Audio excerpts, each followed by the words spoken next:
All right. Are we ready, staff? Yes, ma'am. Okay. It is 9:30, so we will call this meeting to order. Everybody, please silence your cell phones and stand for the Pledge of Allegiance. Pledge allegiance to the flag of the United States of America and to the republic for which it stands, one nation, under God, indivisible, with liberty and justice for all.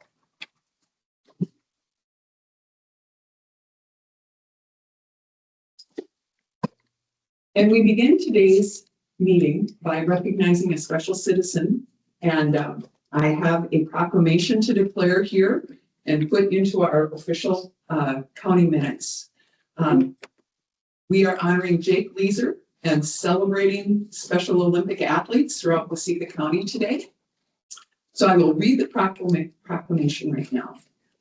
Whereas Waseca County is proud to recognize citizens whose achievements reflect the values of determination, perseverance, integrity, and community pride. And whereas Jake Leeser represented Minnesota and Waseca County at the 2026 Special Olympics USA Games with athletes from across the United States. And whereas through extraordinary dedication and competitive excellence, Jake earned 2 gold medals, an accomplishment that reflects years of commitment, hard work, and the support of his family, coaches, teammates, and community. And whereas Jake's success serves as an inspiration to people of all ages and abilities, demonstrating that perseverance, courage, and determination can overcome obstacles and lead to remarkable achievement. And whereas Waseca County recognizes the important role that Special Olympics play in promoting inclusion, respect, healthy lifestyles, and opportunities for individuals with intellectual disabilities to reach their fullest potential. And whereas the Board of Commissioners wishes to recognize not only Jake Leeser's outstanding accomplishments, but also the dedication of all Special Olympic athletes, coaches, volunteers, families, and supporters throughout Waseca County, who embody the spirit of courage, sportsmanship, and community. Now, therefore, be it proclaimed that Waseca County Board of Commissioners proudly congratulates Jake Leeser on winning 2 gold medals and a silver medal at the 2026 Special Olympics USA Games and recognizes him as an exceptional representative of Waseca County. Be it further proclaimed that the Waseca County Board of Commissioners encourages all residents to celebrate the achievements of Special Olympic athletes and to continue fostering a community where every individual is welcomed, supported, respected, and given the opportunity to succeed. And the seal of the county is on this certificate. And I would like to present it to you right now, Jake.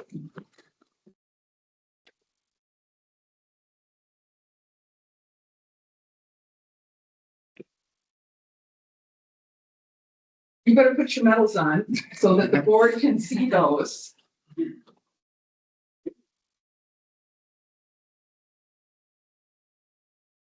Hopefully I don't hurt my neck wearing these.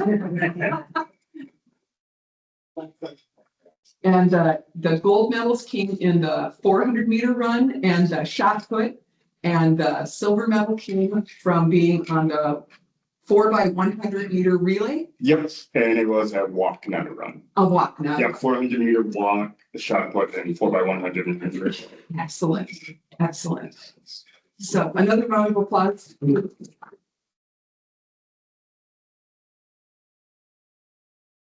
We are going to take just a minute right now and make sure that we get a picture with the board and actually all elected officials. If the county attorney and the sheriff would like to join us. Oh, and Connie's here. Please be in the picture with us.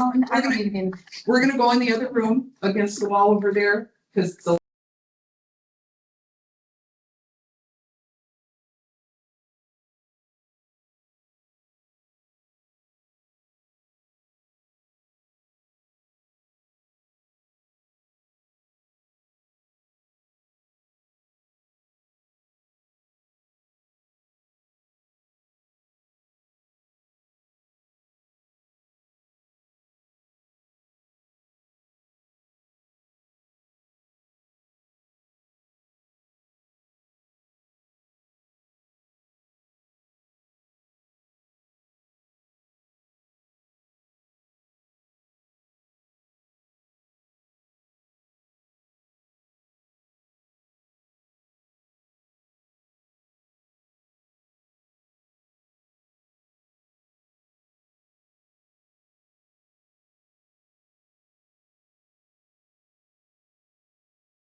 All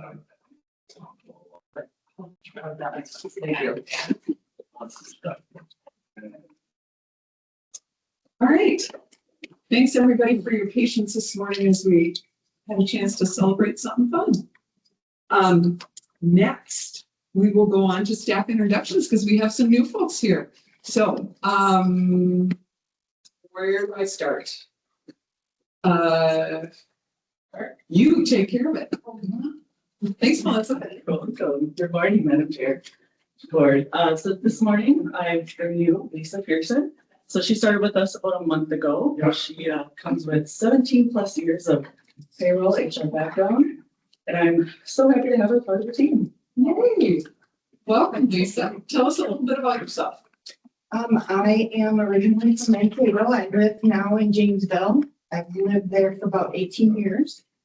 When I first moved to Janesville, I started out in Janesville, Waldorf Pemberton School District, and then ended up moving to Mankato, where I worked there for, 13 years probably, working with other school districts in the area. That's where I got all my public experience working with the school districts. And then I ended up moving to St. Peter Public Schools for 5 years. And then that brought me here. So that's What part of town do you live in? in Janesville. Yeah. We live by Allen Circle. Sure. I don't want to be snoopy, but I walk around Janesville all the time because I live in Janesville. So I just, So we're real close to the track area. absolutely. Yep. So. Awesome. When I walk down that street, I'll know that you live somewhere in the neighborhood. Yep. Wonderful. Well, welcome to the county and thank you so Thank you. much for Happy to be here. coming in and be part of the team here. Thank you. Excellent. Judy, I think you're up next. Welcome. Morning, everybody. Good morning. Judy Miller, Waseca County IT Department. I want to introduce Jewel Paulson, our new technical support specialist. Jewel has some history with us. She was our intern last summer, and we're so glad to have her back. And she's hit the ground running, so we're very, very, very fortunate. So I'm going to let you talk. Jewel, tell us a little bit about yourself. I grew up in Waseca. My parents live in Waterville currently now, so I'm just excited to be back in the community. Awesome. Well, thank you so much.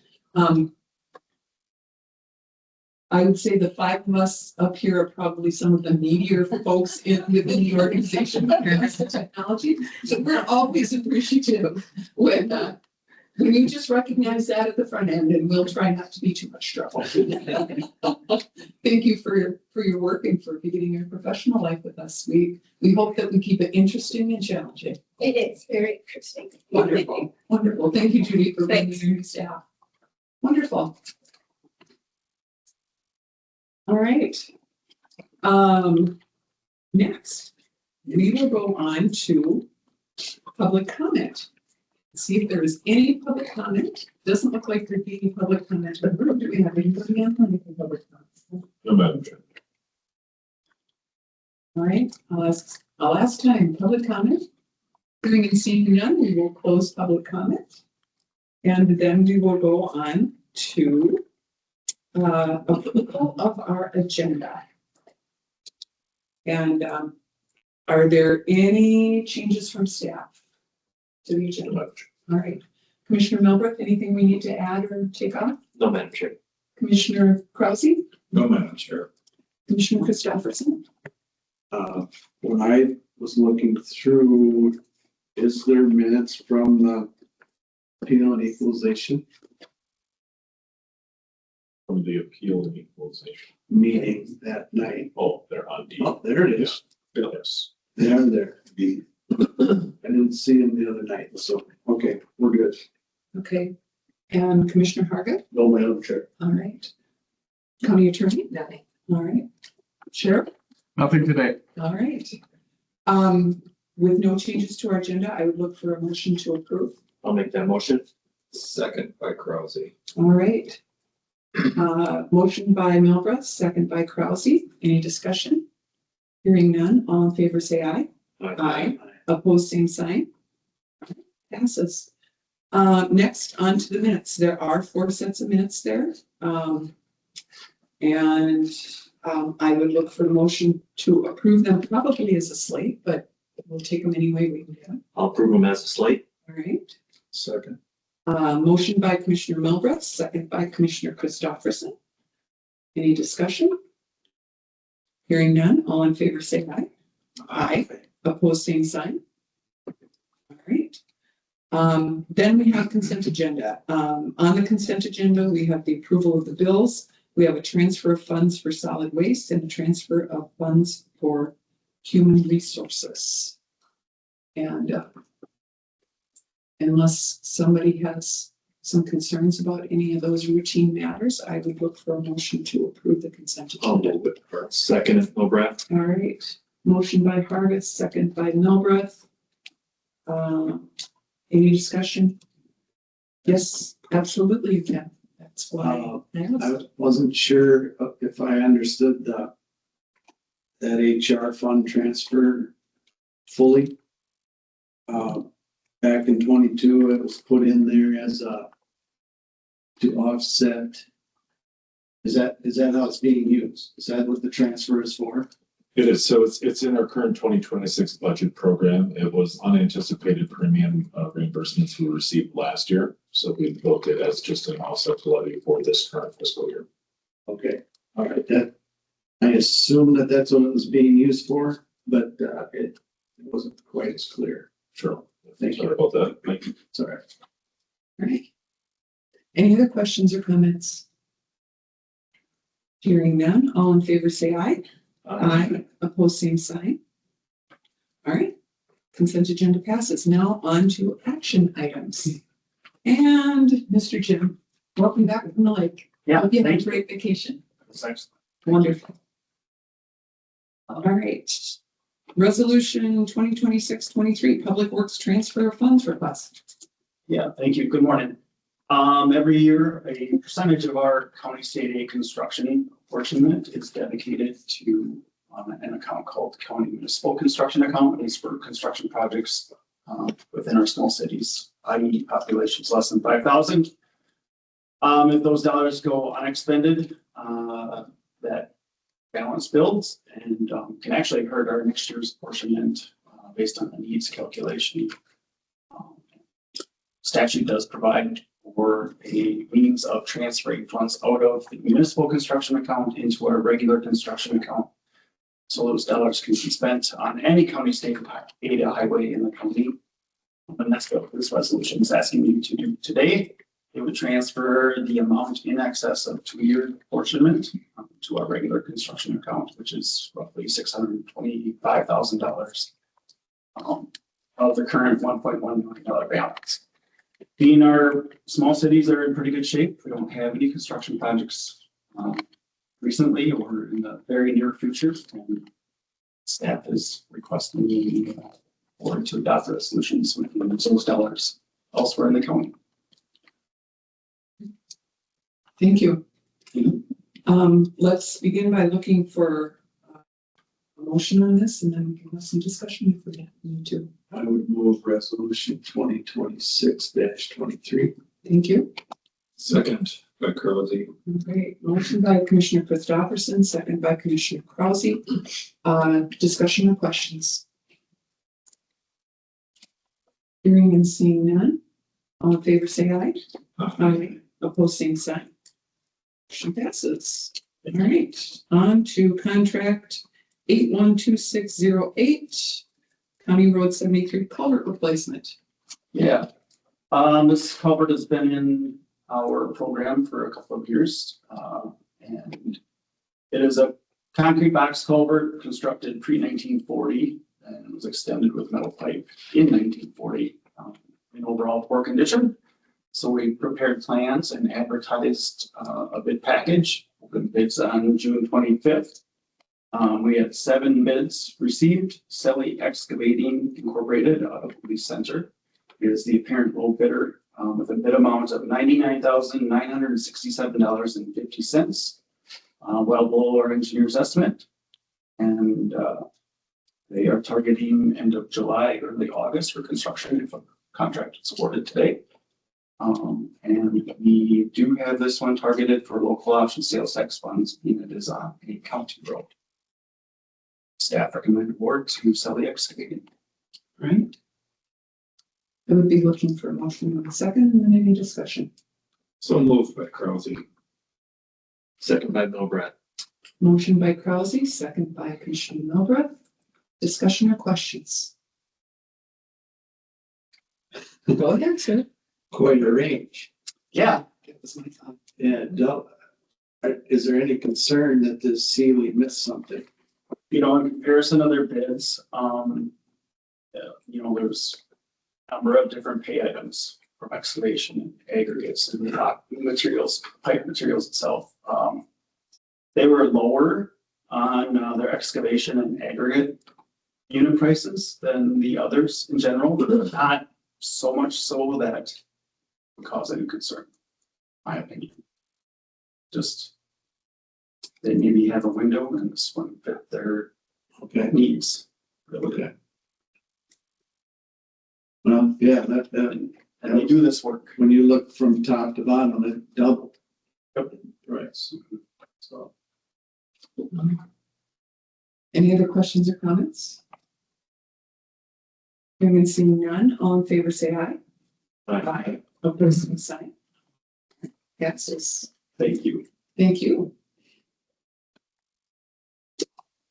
Let's see.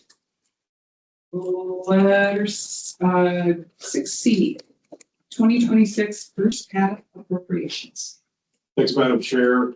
Pretty common item. We see a couple times every single year. July is typically the first of such instances throughout the year that the appropriations for government synergistic type organizations that are approved in the prior year's budgetary planning process are taken up and considered in action. We do, even though these have been approved in the budgetary process and nothing is coloring outside the lines of that, it has been commonplace to come back for subsequent approval and payment of those appropriated amounts in the following year or the budget program year. So just bring it back to you, Madam Chair, for the board's consideration of this.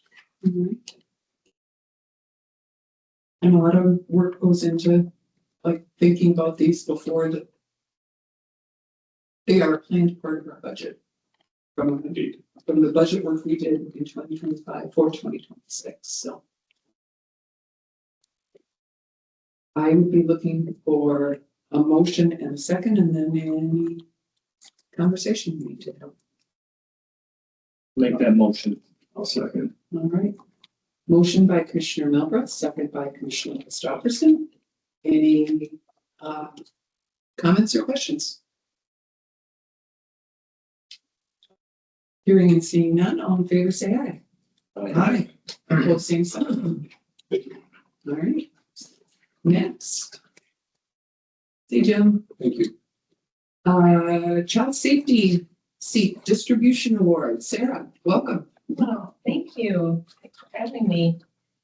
I am here with a request.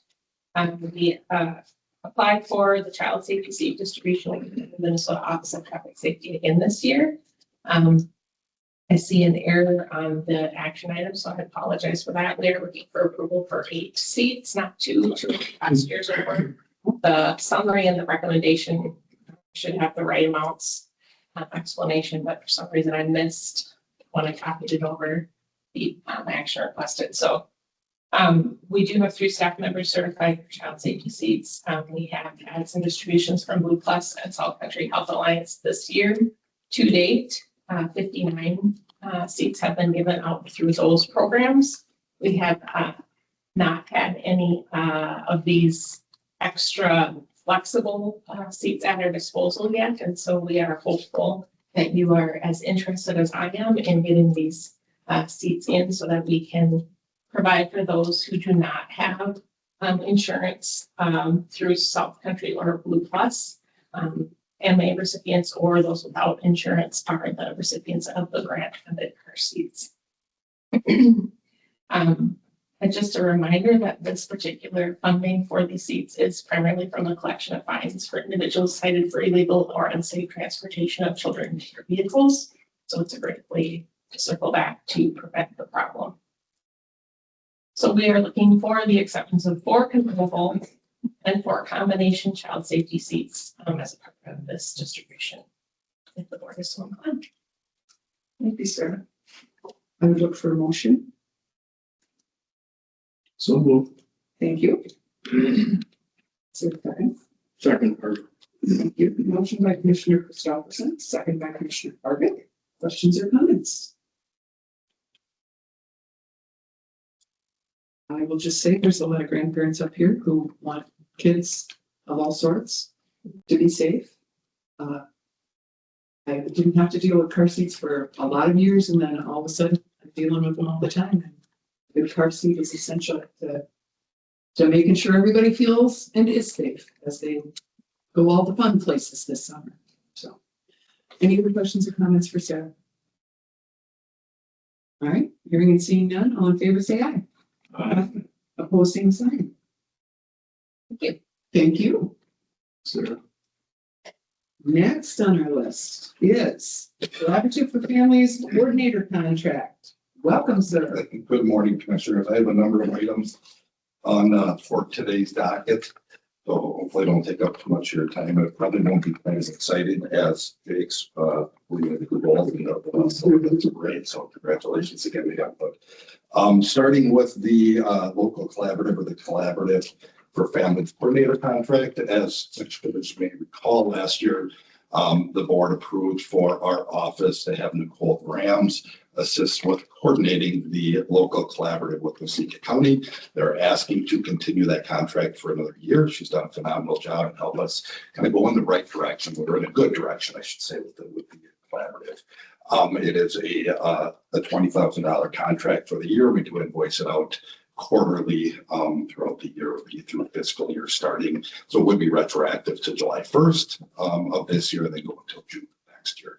And then again, we continue to evaluate this. Number one, does it fit within the budgetary restrictions with the collaborative? Then number two, does Nicole Grams, our office, have the resources to continue to offer that? We do at this time. This helps offset our drug court budget, which in turn, if we do request any county gap funding, helps offset that as well. So it does help with the drug court and our local county budget as well. So as for the approval of the $20,000 contract.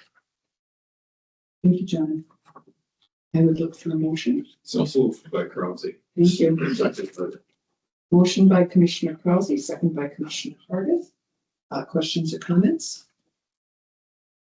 Go ahead, sir. So can you remind me, so this is money coming from the county collaborative for families that will services or work on it? Yes.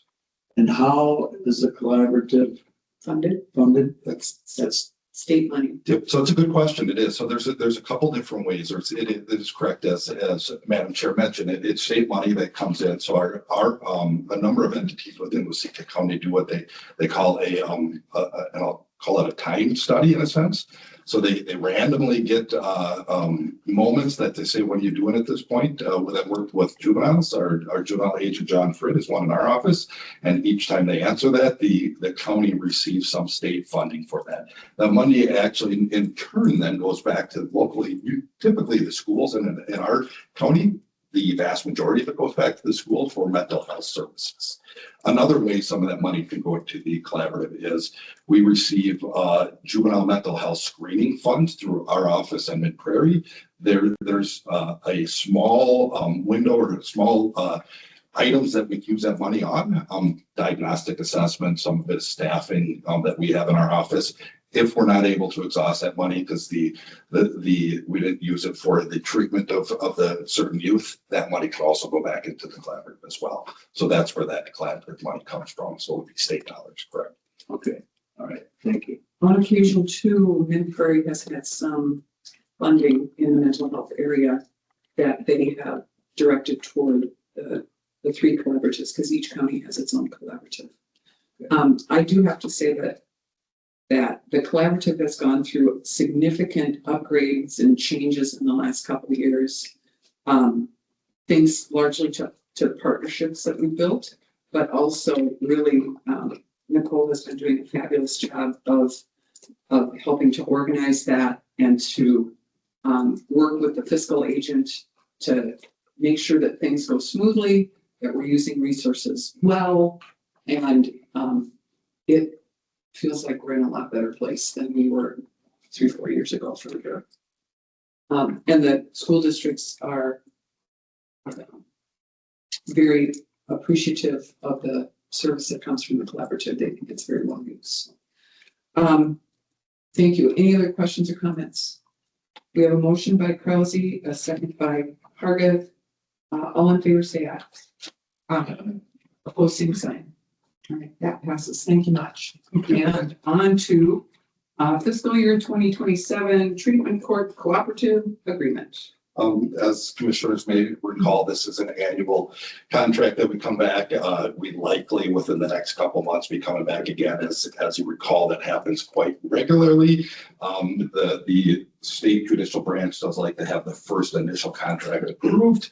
The initial contract would be for July 1st, right, to July 1st of this year, and run through June of next year. The total amount of the award is $145,100. We do know that we will have an amendment to this contract. There are some additional grants and additional money from the state that will be coming to our drug court, which goes for the Steel Waseca drug court, which will help us, will assist us. We are familiar with that.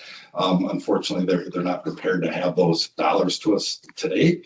So we ask that this amount be approved, and we likely would come for an amendment with the additional money as soon as we receive that. Thanks for telling us what to expect too. I would look for a motion to move this forward so we can discuss. I would move approval. Thank you, Commissioner Christopherson. Second by Krause. Thank you, Commissioner Krause. Questions or comments for Jen? Hearing and seeing none. All in favor, say aye. Aye. Opposed, same sign. All right. And on to Community Corrections Advisory Board bylaws. You do have a chunk of time here, John. We do. So this, as the commissioners may recall, maybe a month ago or so, we asked the county board to approve the members of our local advisory committee. And I believe Madam Chair had asked, regarding the bylaws piece to it. There was a couple minor adjustments we had to make to them. Number one was under membership, Article 3.1. We followed the statute on the required representatives on the advisory council, and then we removed the county board member to Section 2. We want county board members part of it. It wasn't part of the statute. So we just made some minor adjustments to that. The other adjustment made was regarding the governing of the bylaws, and just noting that Robert's rules will govern the advisory committee. So I'd leave it open for any questions regarding the bylaws. Otherwise, we would request an approval of and signature of the bylaws. Mm-hmm. So I would look for a motion and second, and we can have discussion. I'll make that motion. Thank you, Commissioner Wilbur. Second. Thank you for the second, Commissioner Christopherson. Questions or comments for John on the bylaws here after we've had a chance to review them here? And I would note real quick, not to interrupt, but the county attorney's office did review the bylaws. The advisory committee has reviewed it on 2 separate occasions. And we did have a number of copies from surrounding counties and other counties that have been the Community Corrections Act for many years to have some examples to go off of. So we didn't have to recreate them. Oh, thank you for giving us that context. That's helpful. I was sure there was a gauntlet that was run to make sure this was what it needed to be. Other questions or comments for John on this? Hearing and seeing none, all in favor say aye. Aye. Opposed, same sign. All right, thanks for bringing us some good bylaws. On to the next. Waseca County Community Corrections Comprehensive Plan Review. Thank you. So it is that time of year again that we must submit a comprehensive plan to the state of Minnesota. It's also a great opportunity for us locally to kind of review where we're at with our department. Just a way of history, the state a number of years ago, even when we were CPO, when they updated the funding formula at that time required even CPO, all agencies to submit a comprehensive plan. The requirement was every 4 years, we'd have to submit a full report, every 2 years, an update. Although 2 years ago, as I think when we submitted our full plan, they adjusted at the state level, and I can understand why. One person reads all these comprehensive plans, that's a lot. I don't think I'd want that job. So they really tapered it to have just a number of full plans on a given year, and then the updates. So it makes it easier at the state level to review them. Because we transitioned to CCA, all counties that transitioned were required to do a full plan. So we were required to do the full plan. That's what we did today. In 2 years, we'll have to do an update, which will be a shorter version of it. So this plan was reviewed very extensively by our community corrections group on June 24th and formally approved by that group. And then I'll bring it to the committee here as well. I probably won't go as well through the report as we did with our advisory group, just for the sake of time. I think we spent a good hour on it. So there are some areas I'll skip through. If the commissioners have any questions, please ask me. I can back up and go from there. So just kind of point to page 5 to start with, if I can. That really just highlights that within the last year, we transitioned to the Community Corrections Act County. We were a CPO county or county probation office system historically. And as of October of last year, we transitioned to the Community Corrections Act County. A number of the following pages just kind of outlines our the makeup of the county, our organizational chart. I could go to page 9, talks about the training requirements, which will be right here. Just real quick to highlight that, the state recently created what was called CSEC, Community Supervision Advisory Council. With that, there's some statewide policies that are coming down. So one of them is requirements surrounding some training regarding evidence-based practices. As you can see, those 5 bullet points, those are some of the trainings that are required as of July 1st of this year. Our county was in a very good place. We were following this for many years. It was an easy transition for us. It's just now how we're tracking the type of training is what we had to modify a little bit. And then we did really increase our local coaching within the office, and how do we coach surrounding the 5 competencies that we see out there. But we were in a pretty good place to follow a lot of these policies, and this was one of them. So this is just a number of different training requirements that agents go through. Just and with that, the Agent Academy, as you can see, that first bullet point, that is offered at the state level with collaboration with all 3 delivery systems, trainers throughout the state. CCA uses a lot of trainers for that Agent Academy. That is about a 6-month process that new agents can go through. Very reasonably priced to get all those core competencies. They do the in-house training at Camp Ripley, which is very cost effective to have any type of training there. And then they do a lot of them hybrid. They do some online type training ones. We've used the Agent Academy, I think, as long as I've been with the county, or as long as it's been in existence for 10 years. So we've been having our new staff go through the Agent Academy, which is extremely helpful. It just puts a lot on them. It gives them a lot to do. They're supervising a caseload, they're learning their new caseload, and then they're also going through the training. We try to back off their caseload a little bit to help with that. But yeah.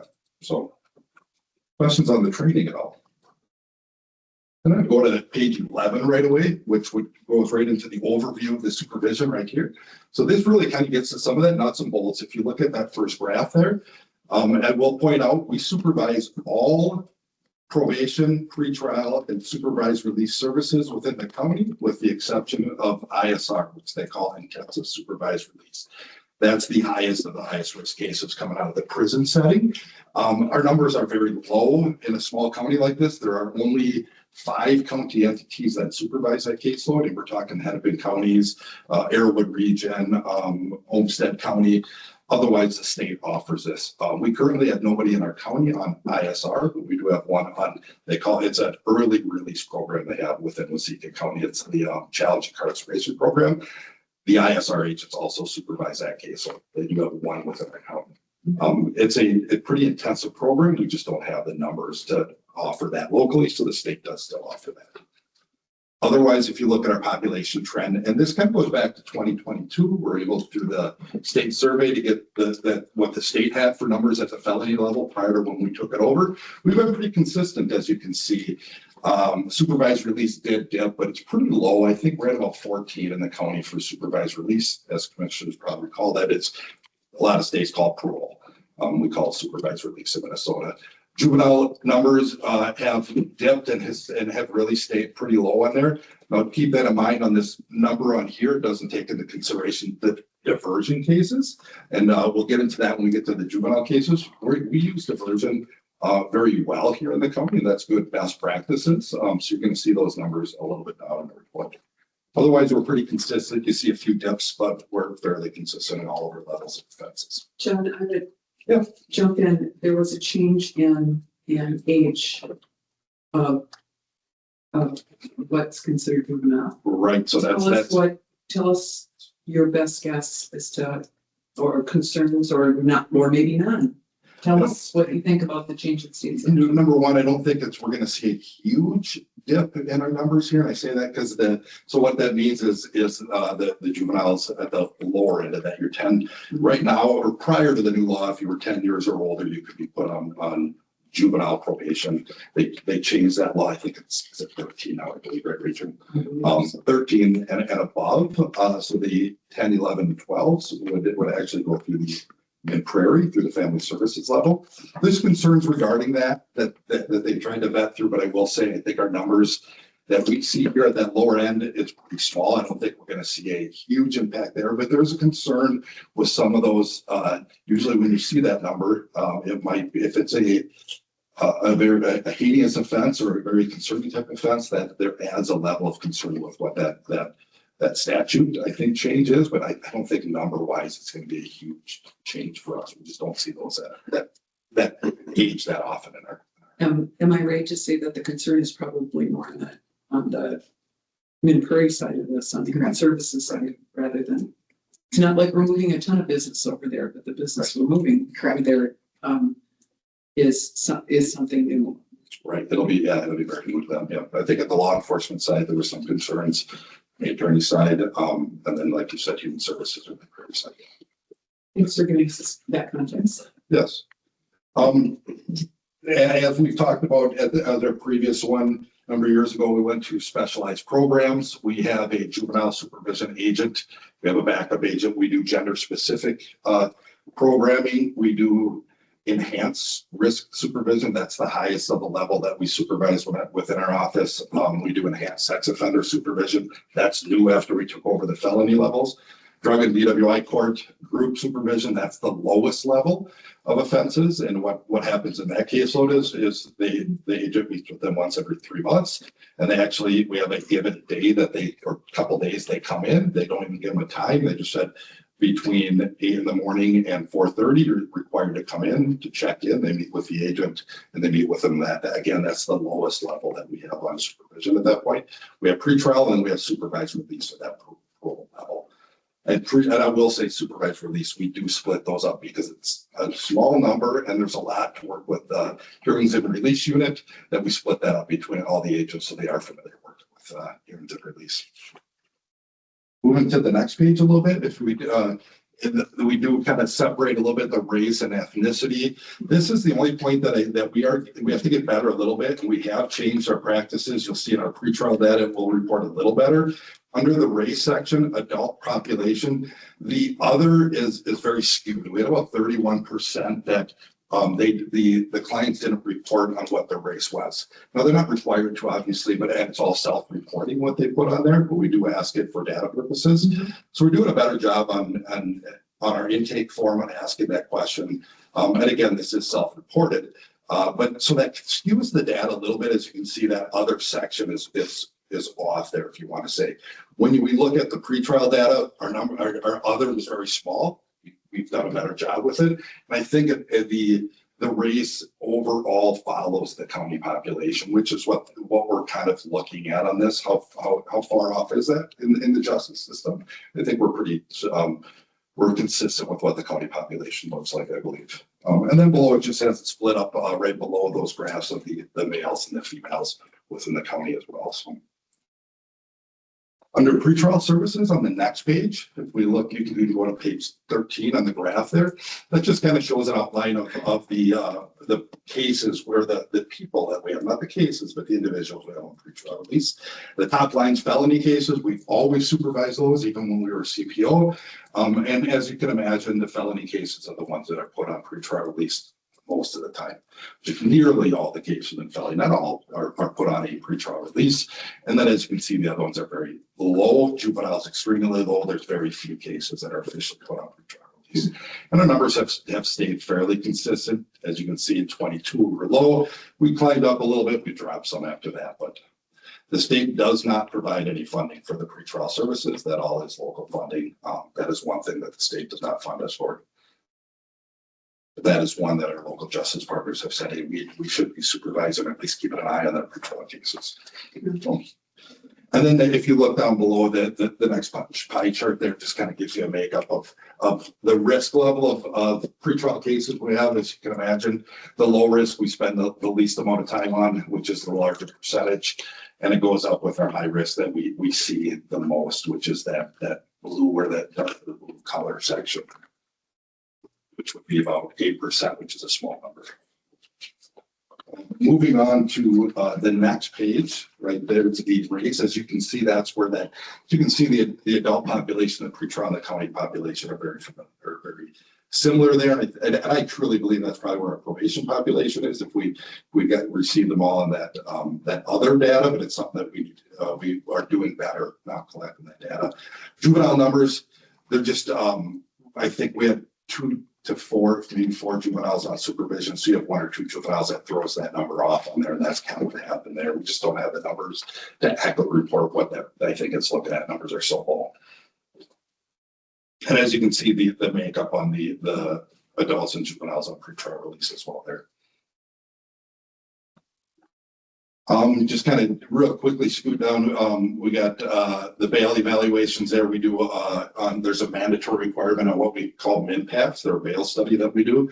You can see we had a high point in 23. Otherwise, we've kind of leveled back out to 54, which is a little bit up from last year. And then the apprehension and detention orders are pretty consistent.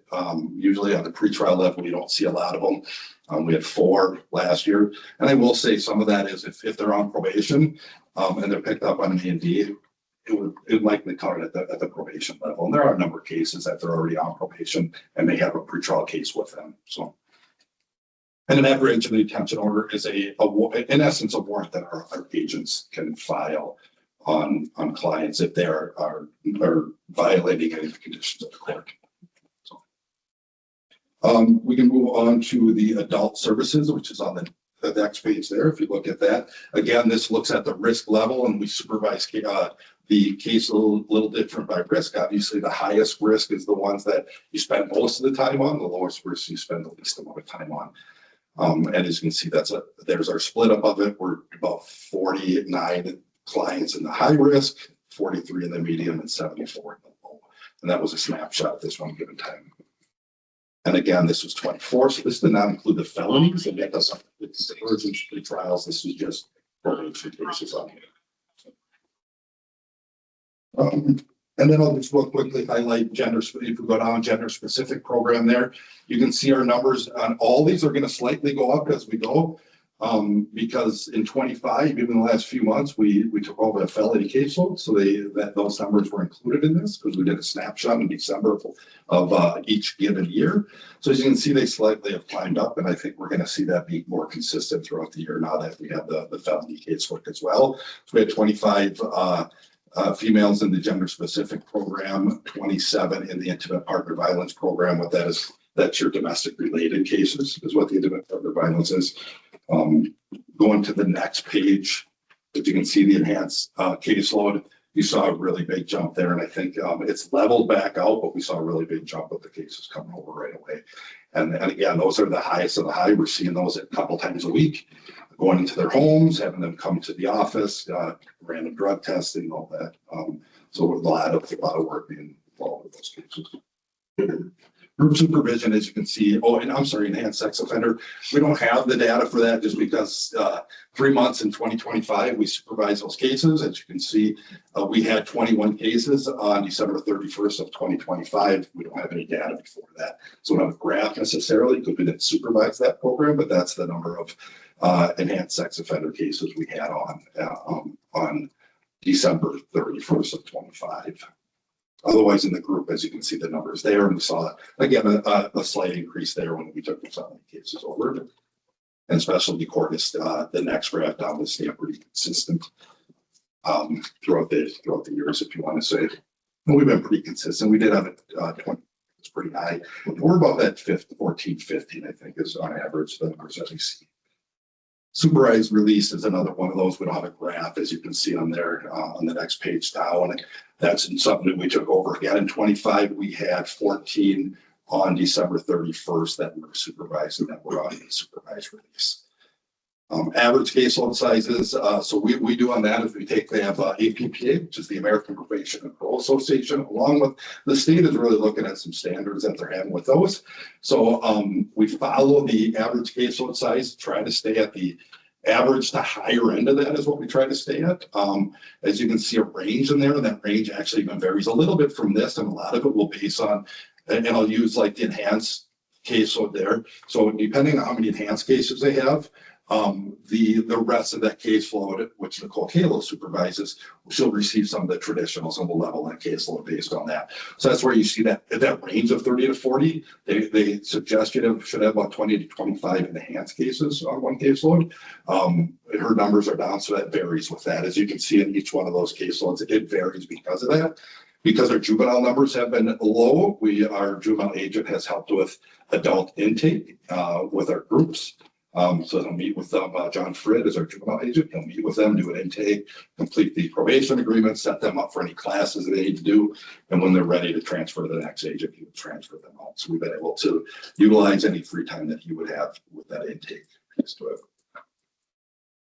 Questions on the caseloads at all, caseload sizes?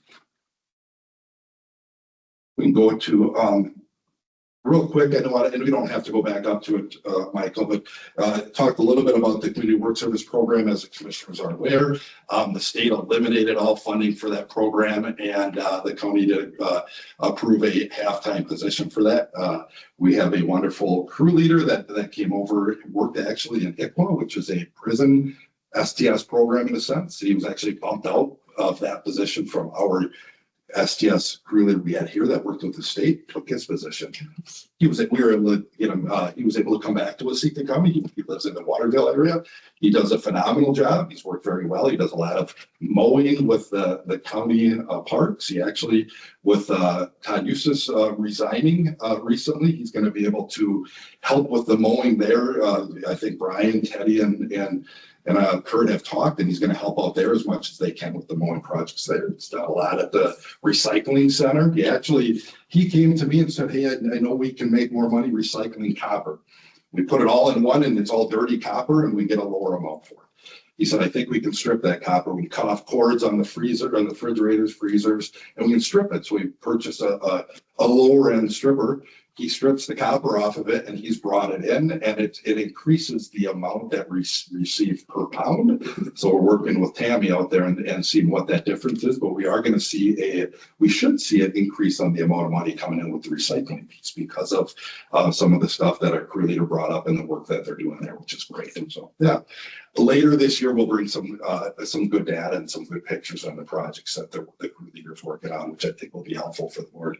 So, questions at all on the community work service? Real quickly, we can kind of run through some of the other, if you look at the next page where we have apprehension and detention orders, again, that's the warrants that we do. And you can see here, now this is our adult services. You'll see a fairly significant increase at each level of this. And this shows the additional work that we saw come for even those 3 months. with taking the felony cases over. And that, again, that was October, November, December only that in 25, those were shown. The A&Ds, you saw the numbers increase there with that felony casework. I think some of that was just shifting over to a new agency and new, some different expectations, I think. So we saw that number increase. Probation violation reports you saw increase there as well within that short period of time from 84 to 98. I'm not going to say it's all related to that because that the year could have been up. I didn't do that prior to any of the data, but we are seeing an increase at every level, I think, because of that, the additional casework that we're seeing. Under pre-sentence investigations, which is the next one down, those are the reports that our office does complete for the court. I'll call it a social history. There we will see an increase because when we were CPO, we supervised the misdemeanor, gross misdemeanor juveniles. There's a smaller number of offenses that required a PSI for the court. In the felony world, they're all felony level offenses required that PSI. So we are going to see a larger number of reports that we have to complete for the report, for the court. And the last thing I'll point out here on this section is and I see that got split up a little bit there and sending over, but is the successful versus the unsuccessful. Successful meaning they completed all conditions of probation, we successfully closed them. Unsuccessful is either they asked for their sentence to be executed, they went to prison, or the court executed their sentence for whatever reason. Executed their sentence meaning they gave them the uncertain jail time. And I think that's very consistent throughout the state. The number, I think, when you get a little bit on the higher end of it, so that's that 80% is really good. So we'd like to see if we can get it up even higher. What can we do to help be successful? Try to get us in that 90s, and that's going to be one of our goals as we move forward. But still, I see a good number there. Questions at all on the adult services? I look like it. We go into the juvenile services a little bit. So again, we have one, John Fritz, our juvenile agent, and we have a backup agent that helps when he gets really busy, which hasn't happened lately because our numbers have been down. The first pie chart just shows that, again, the risk level that we split them up on there. Again, most of our juveniles we see are low risk on there. This is that snapshot. Keep in mind, this does not include the diversion cases. When we get down to the diversion cases, I'll show you where that looks like. And that's the vast majority, or a lot of the juveniles that we work with are on that diversion program. Then we'll go to the next page and just kind of highlight the on-home placement dollars a little bit there. That's always, it's not a number the state asks, but I think it's a good number at the local level to always keep an eye on. 24 and 25 have been lowered. And I will say, keep in mind, this does not include the contract with Anoka County for the detention or secure placement services. This is just other out-of-home placements. 23, 22, and this budget, this fund comes out of the Main Prairie budget, not ours. It's just, this is just reported on juveniles that we have in some type of placements. Usually, if you see a large number, a sex offense or something like that, one juvenile sex offender can throw your budget out of whack. 22, 23, we had one or two of them. That really threw it out of whack, and it really does. It's just when I say out of whack, it's a large cost to you if you have to have one of those juvenile in placement due to all the treatment and what else have you surrounding that. But in 24, 25, we've been pretty consistent on that lower end of it. Apprehension detention orders are in the juvenile world, they're slow. They are, numbers are low. You're going to expect that. Probation violation reports, because our numbers are lower, we're just seeing a low number on those right now, as you can see there.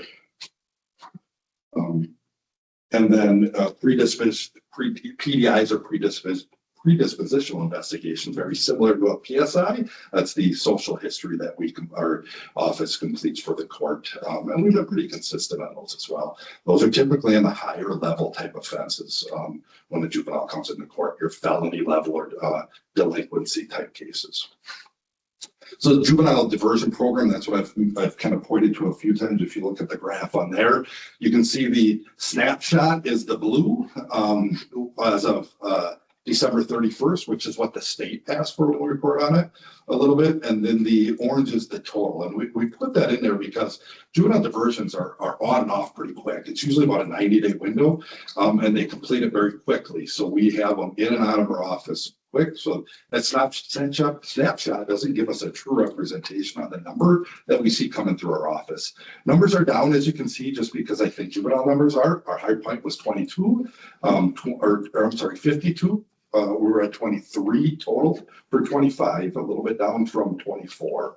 But we utilize diversion on a lot of our first time petty offenses, second time offenses, petties that agreed with our office in the county attorney's office. And then it just kind of highlights some of the other type of offenses that we can have on diversion as well. So we'll go into it. I'll just point out the truancy program. We've talked about, I think, before. We work with Minn Prairie and our courts and our schools on a truancy program. We do kind of a four-tiered approach. The schools are really in that prevention mode. We don't get involved until that third phase where that truancy review board. Our juvenile agent is a member of that board along with other county officials along with the school. And that's kind of where we get involved. And then we supervise the cases at that fourth level at the court-based truancy program if we have an open probation case. Otherwise, Minn Prairie will supervise those cases. So we get involved if we've already got them on probation. We do that because they only have to work with one agency. It just makes sense. So, and then the last part of it is that successful versus unsuccessful closer, that 93 to 7%. That should be high. Juveniles should successfully complete on. If they don't, a lot of times it's they may receive an adult offense and they'll go into the adult world. That's typically what you'd see happening. You should see that in that 90 percentile because juveniles typically will close out successfully. Otherwise, we're going to have them on for a longer period of time, typically. So, strategic. Any questions on the juvenile end of it? Strategic planning, this just kind of highlights some of the areas to work on. One is just saying, hey, we're going to keep working on that integration of services. When we move to CCA, we're going to keep reviewing their programs. How can we do better work? That's what we're going to keep doing within the next year or two. Number two is really committed to providing that evidence-based services and evaluating our services. So we really want to, how do we collect that data? So we're reviewing on what different data points we can collect to report to our advisory committee and the board here when we report these here. So what else would be helpful at that level?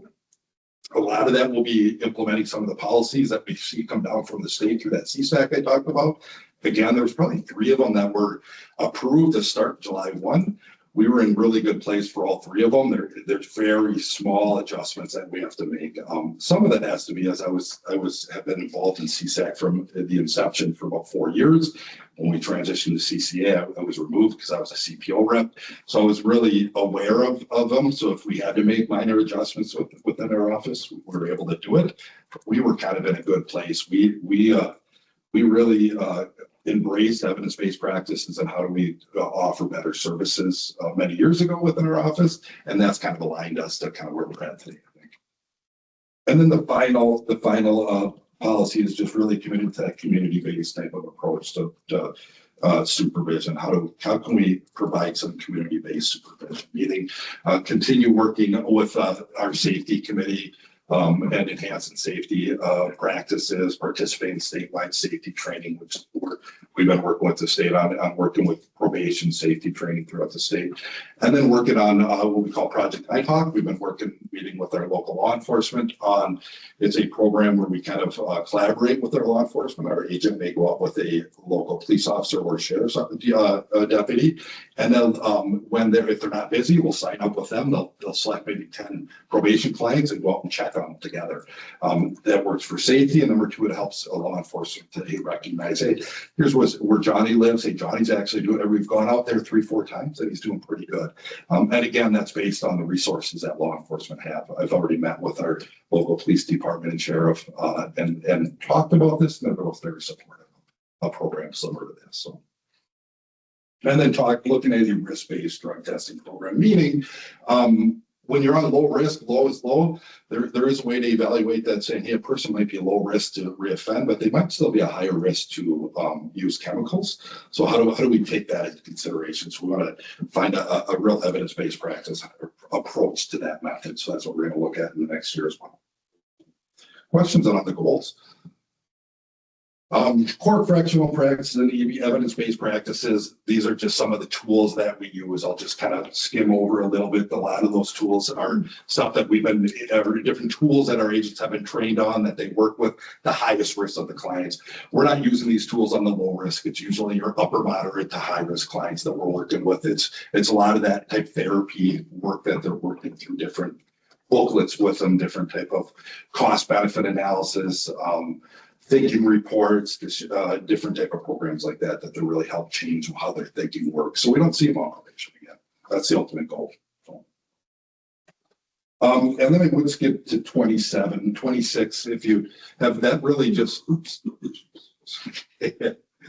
26 is really just highlights our what they call a case planning process, and that's just something that we in the state kind of work through. So I moved to 27. That just looks at the now there's the East Regional Juvenile Detention Center. That's the number of beds that we have in either secure placement or detention. That's what our agency uses within that contracted. Those are all within the contracted beds. We use a small percentage of it, really do. And as you can see, it's a small number of youth that use the large number of beds, and that's common. Budget level, as you can see, I'll just talk about correctional fees. As commissioners are likely aware, the state is sunsetting correctional fees. Well, they did push it out for another 2 years, so we can collect them until 2029. Correctional fees are a smaller portion of our budget. I think we budget about 15 to 17,000, but it does help offset some of the budget amount. So, but we will collect those fees up until we can't collect them up until 20. And then, as you can see under the budget, just highlighting, the state only has really for the most recent budget, I did highlight from 22 to 26, just for the commissioners, just so you can be aware of kind of where the budget looks like, how it is. And I know Commissioner Christopherson asked some very good questions that probably weren't highlighted related to where some of that seen cost savings when we moved to the CCA level. And Michael helped out with pointing out one of them was the STS increase in the budget was not included in there. The drug court gap wasn't included in there. Obviously, you always have staff increases. It's kind of slowly go up every year as well. And that was why you don't see that. Those two programs are a big piece to that and what you see there. So if you would compare a CCA to a CPO budget, if I would create that, we're still seeing, if you compare the two, kind of what we anticipated a savings. I would say it's still in that 100,000, but I'd have to probably crunch the numbers. But a lot of it is we took on 2 new staff, and those 2, and I think it was an additional little over 350,000 received from the state for the felons that we supervise, and those 2 staff don't take out that the other casework may take some of that up as well. And you receive more for supervising felons because in the CPO world, if you remember many years ago, we were supposed to get 50% reimbursement and it was down, I think, 26% at the end of it. They took that statute, and when you supervise a juvenile or a misdemeanor, gross misdemeanor, you get half of the subsidy. Felonies, you get a full subsidy reimbursement. So you do get more money for supervising felons. Any questions on the budget? Otherwise, yes. Not on the budget, but are you seeing, if you're seeing them as a juvenile, are you seeing them as an adult also? There are some that move into the adult system. There is a large portion you probably don't, but I'll call it the ones that the highest risk that you spend a lot of time as an adolescent or a juvenile, you could see them move into the adult system. So we do see that. Yeah, we do. Is the cannabis going to be? That's a good question. It's an interesting topic to navigate in the probation world, and I say that for a number of reasons. Number one is how do you see that as a violation when you're supervising somebody? Our drug court has a different policy than what the judge or expectation the judge is in drug court than she does with somebody on traditional probation, meaning, which appropriately so, drug court is the highest risk of the individuals, right? So in drug court world, if they want to be on medical marijuana, they need to go through a pretty rigorous approval process within the drug court program. in probation, if they have a medical marijuana card, the court doesn't view that as a violation. So they can get a medical marijuana card. So we see a number of our clients, if they use marijuana, they're probably going to get a medical marijuana card. So that's pretty common. We still do drug tests for marijuana. We still see it, we still address it, but a number of the clients, if they're going to use it, will likely get a medical marijuana card. Our court has not violated somebody once they get that medical card. If they get it though, we do try to be pretty rigorous about it. If you're going to get a medical marijuana card, we want you to at least go get the approved sites where you get your your marijuana. Then we don't want you buying it off the street. We don't know what's in that stuff, right? So at least go to the state approved site so that agents know, hey, you got to bring your receipts in for that. The court's approved it, we are going to try to monitor it. So we do monitor where they get from as well. So. Good question, though, yeah. And yeah, then the salary ranges, that's just something the state asked for us to add in there. So as you can see, it just has a minimum maximum for each. Talk a little bit about our drug court program, as you can see in there. We have to date. Oh, that's just the budget piece. So I'm sorry. As commissioners aware, we're a flow through account for our drug court. Last handful of years, we've asked for gap funding. We haven't had to use it. We've always had state funding that have come and helped with those resources. So to date, we haven't had to exhaust any of the county funds to help support our drug court. Again, within our current budget, there is a little bit of gap funds we asked the two counties. It's actually down from a little bit from last year, but it is in there, and we anticipate that we'll receive state funding like we always do. But it is in there. And then finally, just some of the highlights throughout the year of 2025, as you can see, a lot of it was surrounding taking over the felony casework, having 2 new agents come over, which unfortunately one of them that interned with us was a really good agent, has moved on to another state. So she's moved to another state quite a ways away. She really can't commute. We were hoping she could, but she can't. More over to the West Coast area. So she had family or personal reasons that brought her there. So we are in the recruiting process for that right now. Otherwise, we had Agent Weiss, who was our agent who was leaving us and was promoted to senior agent. She was a DOC agent at that time, but that's still worth recognizing, I think. We had Agent Megan, was also promoted to senior agent in March of 26. I recently graduated, and thank you, commissioners, for allowing me to participate in the American Probation Parole Leadership Institute. Recently graduated that in March, and I was recently accepted as a mentor for the next group of that. So I'll help mentor the next group of leaders coming out of APPA. So I'm very excited to be part of the process. Yeah. And then that case planning, that's just a state level thing. It's a process that we work with the highest level cases. We have our own process that our EVP committee, evidence-based practices local committee has created. We just had updated the second version of that. So I know that was a lot, but any questions? See? I would ask just for a formal approval of the report. If Absolutely. It's on our action list, so no problem. I just want to say thanks to you and all your staff. We know that there's been lots of changes in the last couple of years, lots of planning leading to that change. And from this report and from other things that we hear and understand, the transition has gone relatively smoothly. And I think that speaks to your leadership and the leadership that happens within the department to be ready before we had to be ready, which is awesome. Yeah, we're excited for the direction it's going. All right, I would we want to do a formal acceptance of this plan review, so I would be looking for a motion in a second. I'll make that motion. I'll be second. All right, a motion by Commissioner Milbreath, second by Commissioner Krause.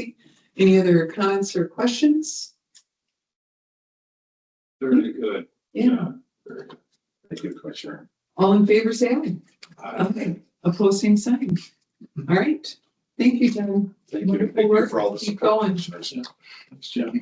Thanks, John. All right, those are all our action items for the day, and we move on to administration. Thanks, Madam Chair. Thanks for the time this morning with the work session. Hopefully that was helpful and insightful. Speaking to the bonding process, and continue to appreciate Bruce's insights and subject matter expertise. Guiding us to a conclusion, and thanks for confirming the next steps for staff as we move towards that project schedule, and then not in only just the next couple of months. In the budget world, you'll hear your first staff presentation, department presentation from Mr. Kolar on the 21st. Commissioner Christopherson isn't able to join us that day, but he didn't have too many burning questions that would warrant pushing that back. Is the highway budget is going down about 25%, so it's kind of hard, or I should say the implication.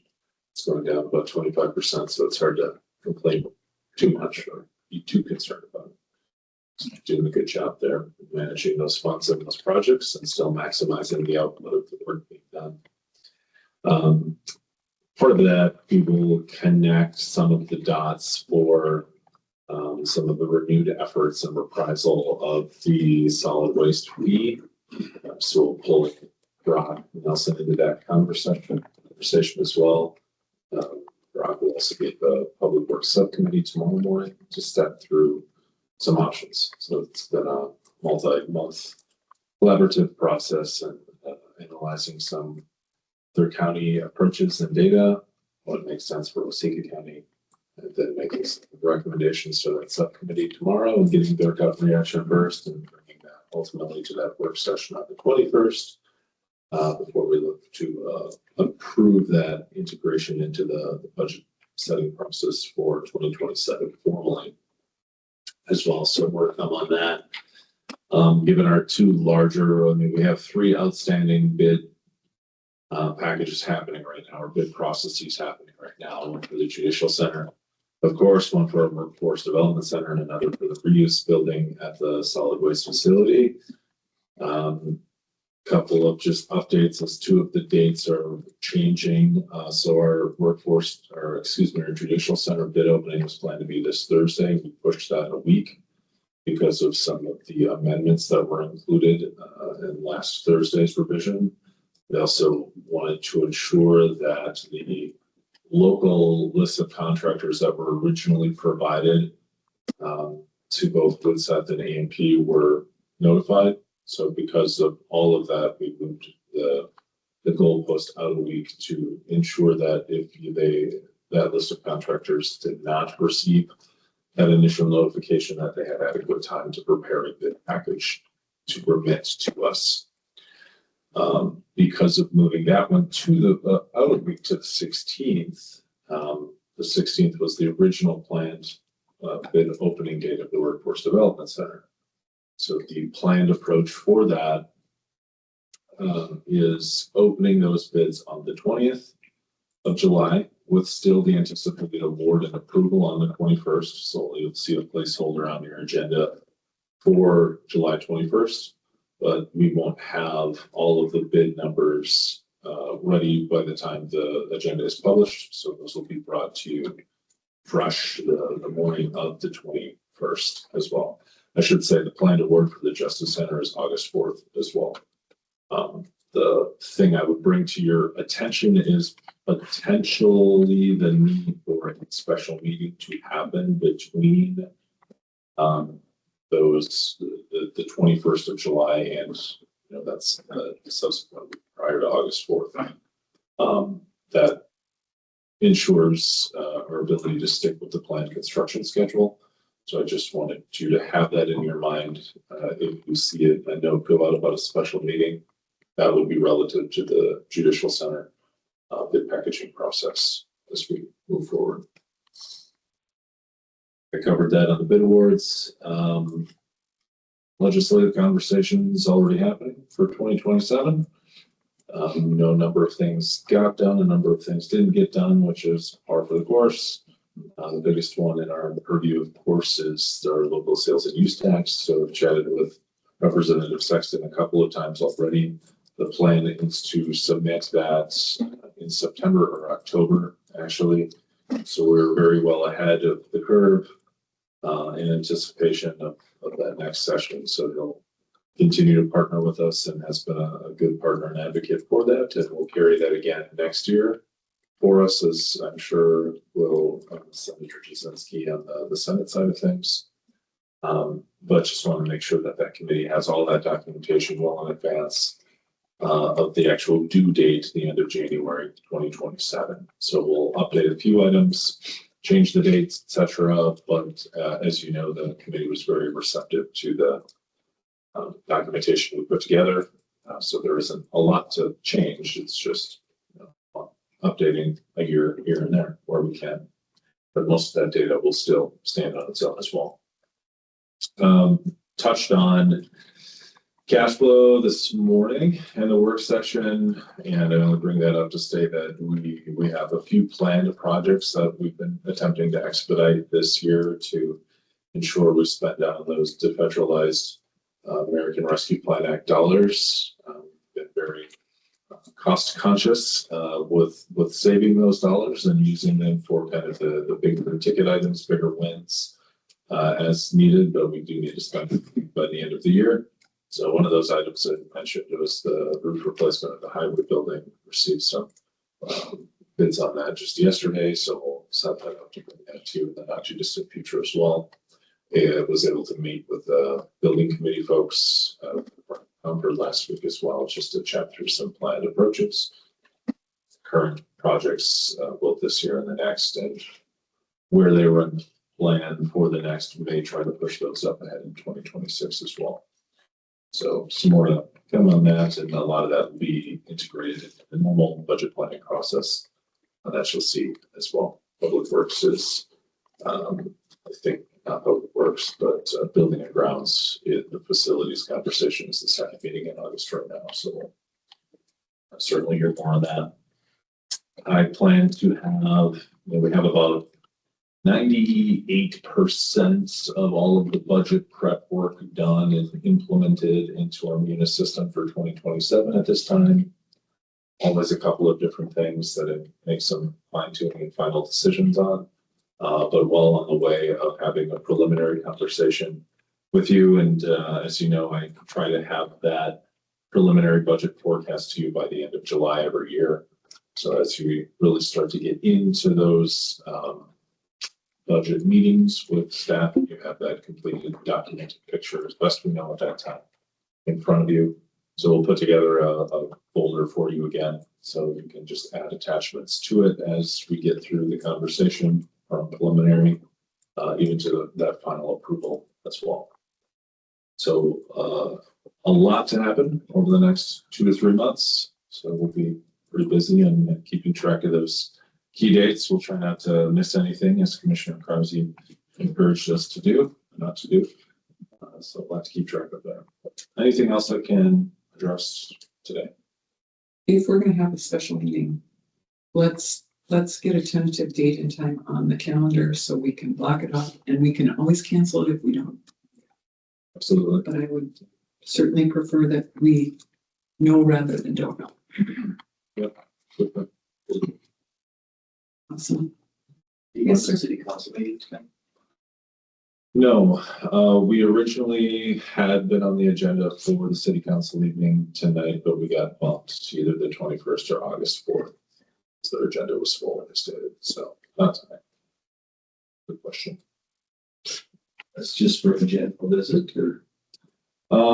Not just a general visit. We're going to have a more holistic conversation about potential redevelopment efforts on the land just south of town, and some of the stuff I've already shared with you potentially about the city and the county's collaborative approach of acquiring that land and utilizing some grant funds that exist for a water storage structure, and then integrating the EDA into that conversation for some redevelopment efforts of a lot of land as well too.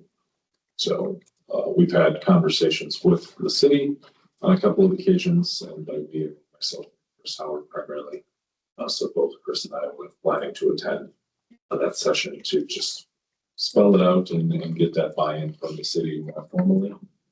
I'd like to do that either later this month or the beginning of the next, depending on their This is, Commissioner? We were looking at the first half of appropriations. And for next year's budget, have you visited with? We got requests from all of our ones that we give appropriations to. she's taking a look. She was chasing a couple of parties down, which is not abnormal. Right. The vast majority of them we have, yes. A couple of them I'll push back on a little bit, but what you see in the program right now is the full amount of the ask, not ultimately what I anticipate the award to be. Okay. But there were a couple in particular that had some jumps that Because we do have 27. for 20 cents. Did SWC get back to us? Not yet. No, we have not received their budget. Did you look at the information that came out? And It wasn't very clear to me. it was not very clear and it was very concerning.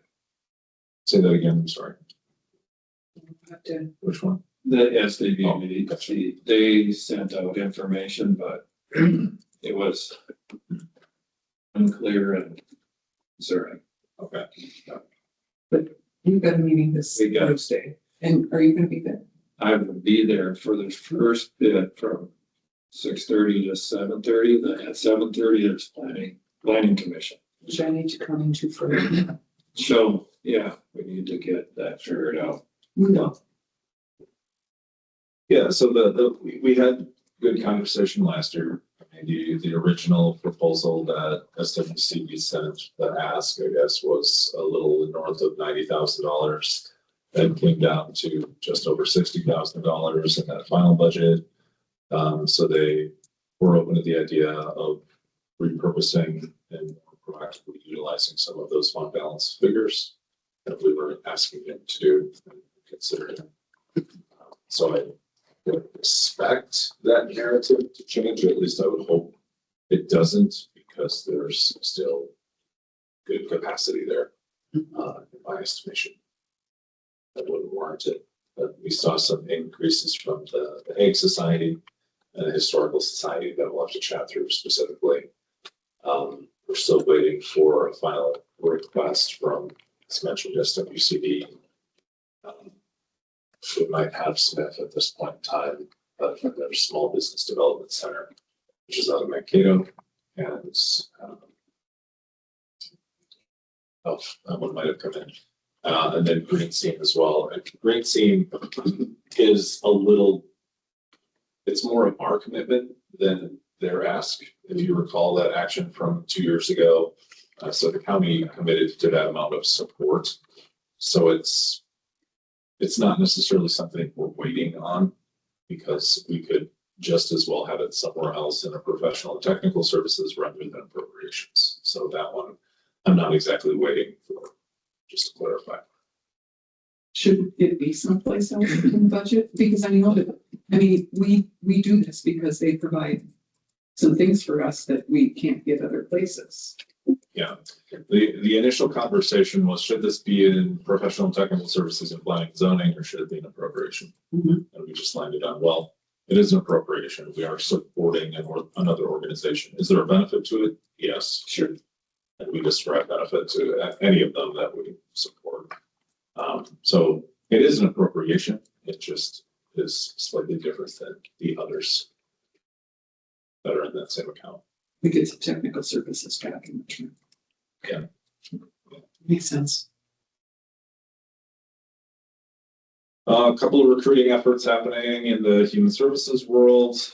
Had a good staff meeting with our property and election services folks last week. We just brought all of them in 15 minutes or so early at the beginning of the day to make sure everybody's on the same page and to lay out some of the groundwork of what that transition planning looks like. So we know Tammy will be retiring in January.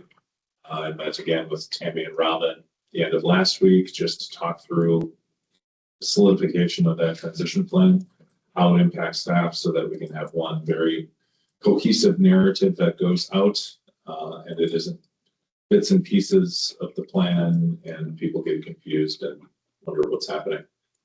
So they've done a great job at managing some of the relative changes expected to jobs and job descriptions and how that impacts people and are communicating and meeting with individuals to work through that as needed as well. So I'd expect within the next week or about that timeframe, we'll have kind of that formal communication that grasps all of the moving parts and tries to communicate them in both a timeline and a narrative that makes sense that people can reference, because there'll be a lot of pieces moving there over the next 7-8 months. The big election, which is a lift to Yes. that group, and Very much so. we want to make sure we're providing the capacity. We do, and we're looking at scheduling a personnel committee meeting next week. I don't know when you'll be gone, so that may not work, and it's okay if it Needs to be doesn't. Monday or Tuesday. Okay, Next week. I'll bring it up. I think those were the 2 days I said not to go with. No, well, that's the following. Okay, Tuesday. We'll go with Tuesday. Tuesday the 14th. Tuesday the 14th. I've got the fair starting this week, so we'll see hustling busyness. Next to that, we have a community development update in your inbox that we'll send to you, but anything else I can cover under the administration item? Let's make sure in our human resources report that we recognize folks with those landmark anniversaries with us. Bruce Johnson's been a highway maintenance worker for us for 20 years. And thank him for his long service and for his continued service. And Ashley Gilday's been with us for 5 years now. Our ship coordinator, community health, and lots of other people who have been working a variety of different things for us that help make the things go, including this bill. Here we are on the list. Yeah, and that lends to part of the planning efforts we're looking at. You know, I anticipate between 8 to 10 retirements next year with staff. So not unexpected. We've been talking about this time frame for a really long time in that 2025 to 2030 window. So we expected turnover of 25 to 30% of all staff everywhere in that magic 5-6 year windows. Continuing to think through transition plans in all of our spaces that will be impacted as well. So as we continue to track that information, we'll be communicating that to our personnel folks. All right. Let's, if there's nothing else for this, let's go on to some commissioner reports and go from there, because I mean, looks like we're gonna sit out at Barnes and enjoy the breeze on the lake. For lunch. Thank you. Yeah, you as well. Commissioner Malbrough, would you get us started? Well, if we go back to the 16th, we had work session, a board meeting, equalization in the evening. On Wednesday, I had an EDA meeting with the county, and then I had an EDA task force meeting. On the 19th, I met with Representative Tom Sexton. On the 20th, I had an Arts Council, Arts Center event, and coffee with the commissioner. On the 24th, I had FCI meeting in the morning and met with Michael after that. I had a tourism meeting and a Waseca Area Foundation meeting. On the 27th, I had coffee with the commissioner. On the 28th, I attended the Fairgrounds Appreciation event. 29th, we did the 48 Star Flag opening. On the 30th, I attended both the open house meetings on our building. The fourth, I had coffee with the commissioners. On Monday, last night, I had art center meeting. Today we had work session, board meeting, and later on this evening, I had a township meeting. Commissioner Krause? Yes. 16th was the board meeting, the 17th was EDA in the morning, then Region 9 had a bus tour. Also that day. And then the 22nd was HRC, was Sparrow. Late afternoon, the 23rd, local work group, SWCD, and had a meeting down in Waldorf. The 25th, I attended a Green Sea meeting via Zoom. And actually on my, I was beginning my short trip out to Idaho. So I zoomed in on that. And then the 29th, I was zooming back and zoomed in with the B and Z meeting. And was here for the open house on 30th. And then Sunday, yeah, 4th of July. Then Sunday, Chris Howard and I rode on the Blair Nelson pedal boat out on Clear Lake in the afternoon, that was a good time. So. Who's representing us there? Yeah, we got some, next year if we do it, we got some good ideas on what we may try and do. That I think would be a good and some eyes of some plans, but and then last night was Wilton Township, and today was the board meeting, and when I go to Janesville this afternoon for the EDA, they got their awarding their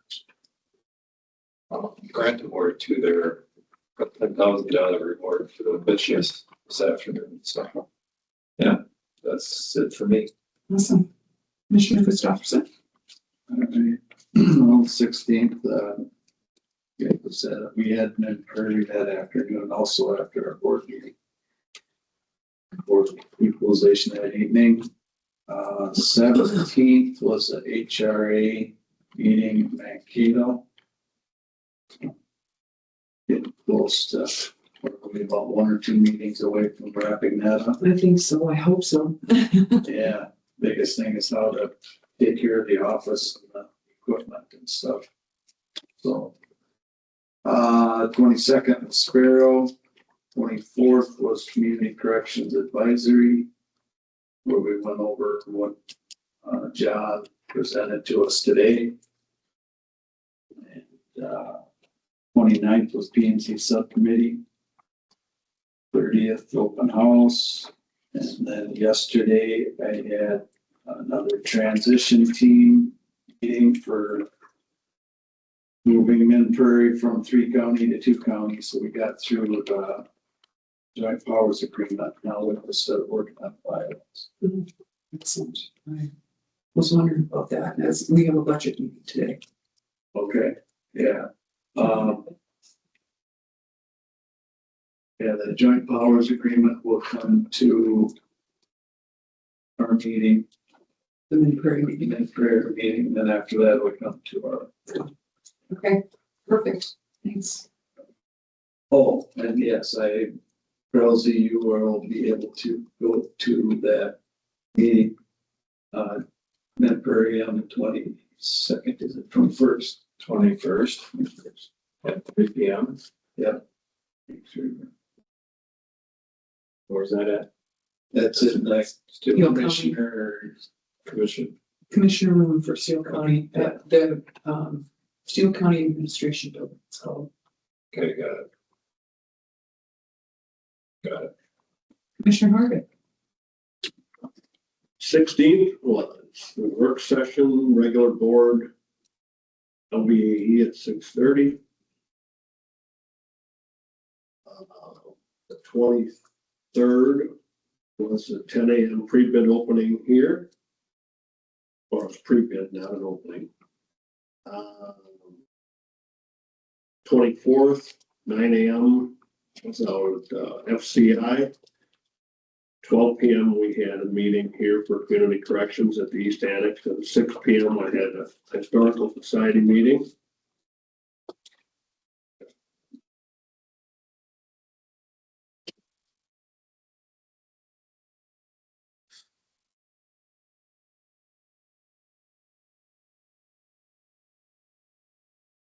On the 29th,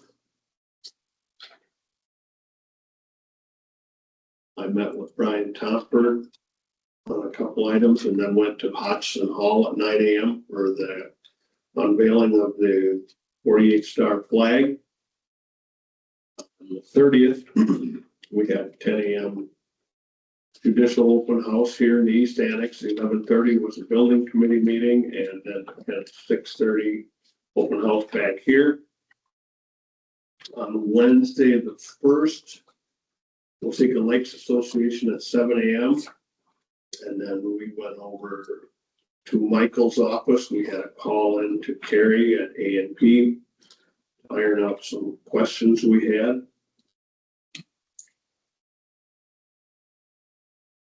On Saturday, I went out and saw Krause riding around in the weed harvester. Waved at him. Did I wave back? No. And that brings us to today. Excellent. What day was that unveiling of that? That was the 28th we did that out at the flag, that flag. Oh, yeah. 29th. Monday the 29th. Okay. Yeah. On the 17th, Commissioner Christopherson and I connected with Michael for a meeting to review the finance, particularly the finance piece of the Detention Center. In light of the fact that we didn't, no local sales and use tax referendums went through the legislature. We just want to make sure we're okay proceeding with what we're doing with that piece off the table for now, and came to the conclusion that yes, we are. And I think our biggest question was, can we go back and ask for that after we start building? And we know very clearly that we can. So, and since that's an important piece of this, we wanted to make sure of that. Then over to Mankato for the HRA board. Yes, we're getting close on getting that thing kind of wrapped up. On the 18th, I listened into the NACO Rural Action Caucus and what's the issues that are being worked on there. And then I had a data modernization work group as the SHAP representative. That was virtual. Sat in on a virtual meeting for the food co-op, which continues to come along. You're going to see me in the chamber booth for a couple hours. If you're there at the right time over the fair, me and one of the resource people talking about the food co-op. Jim Boardroom and others have done a great job putting this together. The food co-op is now its own legal entity. And now it can start getting real. We can start talking to people about who wants to be a member, what membership will look like. And so we're excited for that possibility. Then I went over to Janesville Farmers Market, and Janesville has got its own little thriving farmers market, which was pretty fun, and lots of good local stuff for folks I knew. That was awesome. Then it was heydays in Janesville that week, and so that kept me busy, and we had lots of fun, and I did the parade and the whole shebang, and a skit at the tent service, and wasn't it fun? I was tired by the time it was done. On the 22nd, oh, I didn't get a chance to do that seminar. 23rd, we had a pre-bid meeting, here for the Judicial Center, and, A&P and Waseca said, wow, the room was full, much fuller than they usually get. So we were glad we had lots of people interested in bidding. This is a good thing. Then on the 24th, I had a pre-shack meeting to get ready to lead a shack meeting with the MDH staff. And I came over to Waseca at the request of McHale, along with Commissioner Milbrook, to do a little promoting for Red, White, and Boom, the fireworks for the recent 4th of July celebration. Then I did an AMC lunch and learn, and I went over to the Janesville City of Janesville had a speaker coming in to talk about economic development. So I went over to listen to that presentation, to be part of that conversation, and it was good. On the 25th, I was up in the Twin Cities leading a shack meeting for a number of hours. And then, and on the 26th, I was back up there for an AMC board meeting. And I had a conversation with Michael about how some other conversations on the Judicial Center came together, so that was great. On the 29th, I got to be part of the opening of the flag, and that was just awesome. What a cool thing to be part of. 30th, we had 2 open houses that I was part of, and then we had a budget discussion that day by the building committee as well. In between those open houses. Oh, and I got to be over at Alexander House for Jake's initial recognition. Mikhail does a great job of making sure folks get recognized. It was fun to be part of that and represent the county. On the 1st, had a phone call in Michael's office with Carrie about bidding for the Judicial Center. Made some progress and got some clarification there. Then I had an online meeting to prep for a presentation that Shack will be doing at the Minnesota Indian Affairs Council this coming Friday. So trying to get ready for that conversation. And I listened in on the staff virtual touch base that same day, and it was very well done. And there were some questions there. There was good attendance. So people on staff who have questions about where the Judicial Center process is and what's happening had an opportunity to ask questions. On the 2nd, I sat in on the NACO Health Steering Committee resolutions call and had a chance to review and move forward resolutions that affect us on the federal level. Busy 4th of July, including the parade in Elysian. It was hot. It was awesome. Last night, I was at Blooming Grove Township, and today here we are. So busy couple of weeks and busy rest of the summer. Anything else for the good of the order here? Did Blooming Grove, was that the Talk Justice Center, or was it just a visit? It was just a visit. We did have a little discussion about the Justice Center. We also talked about road signs. They had a request in for some help with road signs, and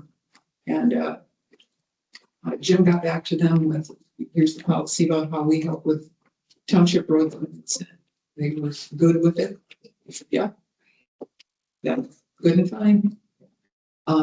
So that seemed to go fine. I'm planning on doing full township tonight, so we'll see. We'll see if I ever get back to IASCO with our work sessions. They meet in the morning on Tuesdays. Yeah. So it's kind of hard to get there, but other than that, yeah. All right, I would look for a motion to adjourn. Second. All right, motion by Commissioner Krause, second by Commissioner Christopherson.